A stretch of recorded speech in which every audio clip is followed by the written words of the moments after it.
जय शिवराय, जय हिंद, जय साऊ।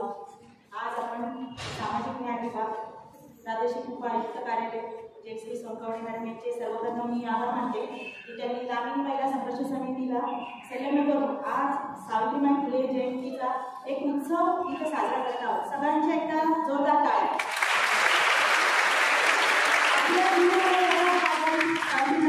आणि तिच्यासाठी जर आपल्याला वेळ नसेल तर मग हे आपलं दुर्दैव आहे। आणि आज इथे खूप मोठ्या संख्येमध्ये महिला उपस्थित आहे आणि एक वेगळा उत्साह इथं बघतोय। यासाठी पुन्हा एकदा खूप जोरदार टाळ्या।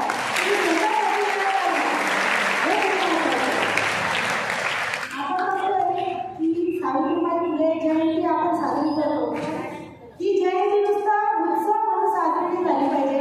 तर सावित्रीबाई फुलेंनी आपल्यासाठी जो त्याग केला आहे, जो संघर्ष केला आहे, त्या संघर्षाला आणि त्यागाला खरं आपण जागरूक राहिलं पाहिजे। त्याच्यासाठी सर्वप्रथम आपण केलं पाहिजे शिक्षण। आणि शिक्षणाचा समान अधिकार देणारे डॉक्टर बाबासाहेब आंबेडकर यांना सर्वप्रथम मी अभिवादन करते। तसंच रयतेचे राजे छत्रपती शिवाजी महाराज यांना अभिवादन करते। आणि 2500 वर्षांपूर्वी सर्वप्रथम महिलांना समान न्याय देणारे तथागत भगवान गौतम बुद्ध यांना देखील नतमस्तक होते। आपण आज बघतो की महिला सक्षम झाल्या, सामाजिक याच्यामध्ये पुढे येत आहेत, राजकीय क्षेत्रात पुढे येत आहेत आणि नोकरी सारख्या व्यवसायात पण महिला उद्योजक झाल्या आहेत, महिला सगळं झालं आहे। पण महिला सक्षमीकरण जे म्हणतो ते झालं आहे का? आज आपण बघतो की कुठेतरी आजही गर्भामध्ये मुलीला मारलं जातं। यासाठी आपण सर्वप्रथम जी स्त्री भ्रूण हत्या आहे ती थांबवली पाहिजे। त्यानंतर दुसरी गोष्ट आहे ती शिक्षणाची। आपण बघतो की मुलगी 18 वर्षाची झाली की आई वडील लगबगीला लागतात की मुलीचं लग्न करा। आपण काही ठिकाणी तर आम्हाला असे प्रसंग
ते बाळ हिसकावून घेतलं, 2 दिवसाचं बाळ, अगदी 2 दिवस जन्म झालेलं बाळ त्यांनी हिसकावून घेतलं आणि त्या मुलीला घराच्या बाहेर हाकलून दिलं. आणि ही घटना घडली होती मोठं सोलापूर जे